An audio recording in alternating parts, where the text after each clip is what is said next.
আজরাইল রে, জান কবজ করে এত কষ্ট আগে জানতাম না।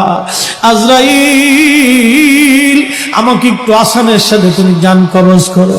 আজরাইল বললেন, হুজুর, আসমানের নিচে জমিনের উপরে আপনার চাইতে সহজভাবে জান আমি কারো কবজ করি নাই।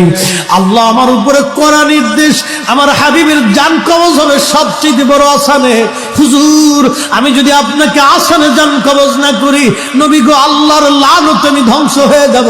ইয়া নবী আল্লাহ, আমি সেই ভয়ে আপনাকে আসানের সাথে জান কবজ করতেছি। হুজুর গো, আপনি নবীর আগে এবং পরে এত আসানে কারো জান কবজ হয় নাই, হবে না।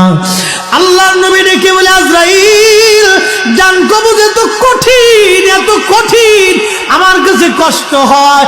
একটা অনুরোধ তোমার কাছে করে দেয় আজরাইল, আমার উম্মতের জান কবজটা তুমি সহজে করো। আমার উম্মত গুনাহগার, আমার উম্মত পাপী, আমার উম্মত গুনাহগার, আমার উম্মতের জান তো তুমি আসানের সাথে কইরো।